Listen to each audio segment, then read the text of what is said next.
सभी प्रिय छात्रों का एक बार फिर से स्वागत है। आज हम करेंगे दो चर वाले रैखिक समीकरण युग्म। प्रश्नावली 3.4 का पहले प्रश्न का पहला सवाल हम कर चुके हैं। दूसरा सवाल करेंगे।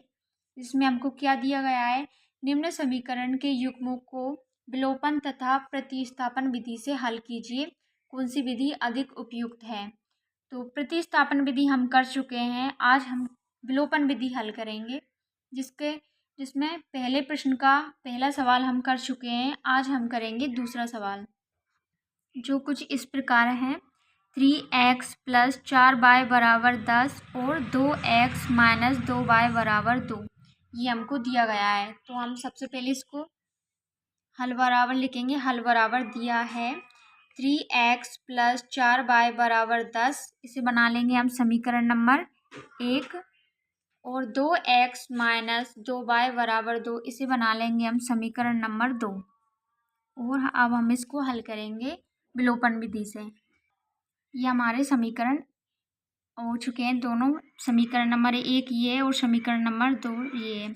अब हम इसमें हम चाहे तो x का मान समान कर सकते हैं या फिर y का मान समान कर सकते हैं।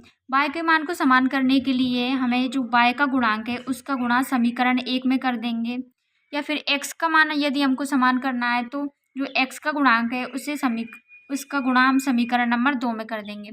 तो हम यहाँ पर y का मान समान करने के लिए y के गुणांक का गुणा समीकरण नंबर 1 में करने पर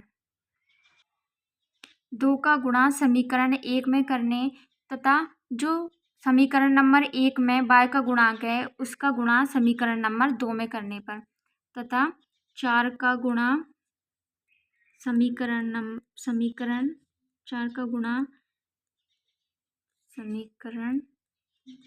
2 में करने पर। अब हम इसका गुणा इसमें कर देंगे और इसका गुणा इसमें कर देंगे। इससे क्या होगा, जो हमारा y का मान है वो समान हो जाएगा।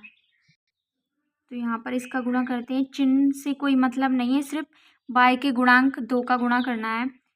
2 × 3 = 6, तो यहाँ पर हो जाएगा 6x + 2 × 4 = 8, 8y = 10 दूनी 20, ये हो जाएगा समीकरण नंबर 1।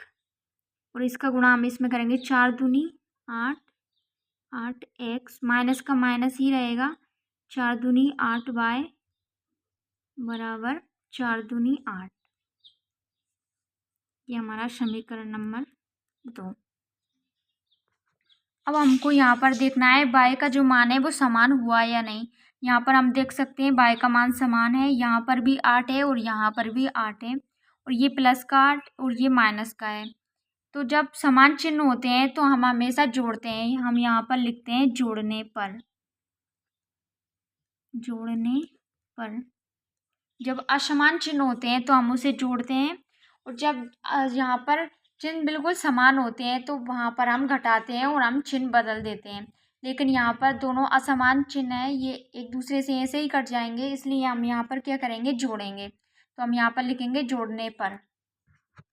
ये असमान चिन्ह है, यहाँ पर ही कट जाएंगे एक दूसरे से। 8 और 6 कितने हो जाएंगे, 14, 14x ये बराबर 20 और 8 28। तो x का मान क्या होगा, तो x बराबर जो x के गुणा में है वो इधर आकर भाग में चल जाएगा, बटे में आ जाएगा। तो 28 ये गुणा में था तो इसके बटे में आ गया 14।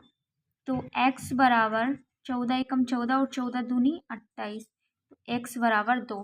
तो यहाँ पर x का मान 2 आ चुका है। तो हमको यहाँ पर x का मान प्राप्त हो चुका है। अब हमको y का मान पता लगाने के लिए इस x को मान को समीकरण नंबर 1 में रखना होगा। तो हम यहाँ पर लिखेंगे x का मान समीकरण 1 में रखने पर। x का मान समीकरण 1 में रखने पर आइए हम देखते हैं समीकरण 1 हमारा कौन सा है।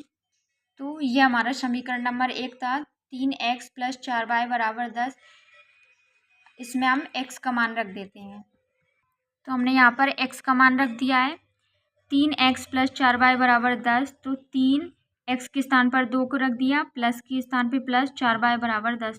तो 3 का गुणा आप 2 से होगा तो ये हो जाएगा 3 दूनी 6 प्लस 4y बराबर 10। अब हम यहाँ पर पक्षांतर करते हैं, तो इसको हम इधर लिख लेते हैं 4y बराबर 10, और ये प्लस का 6 इधर आकर किसका हो जाएगा, माइनस का 6 हो जाएगा। अब हम लिखेंगे यहाँ पर 4y बराबर 10 में से 6 जाएंगे तो कितने बचेंगे, 4।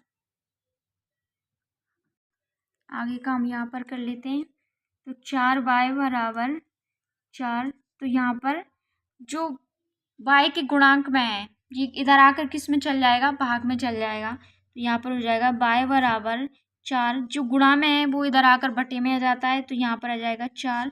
तो y बराबर हो जाएगा 4 एकम 4 1। तो अतः हमको y का मान 1 प्राप्त हुआ और x का मान 2। ये होती है हमारी विलोपन विधि। तो अतः हमको x बराबर 2 और y बराबर 1 प्राप्त हुआ और ये सवाल सॉल्व हो चुका है।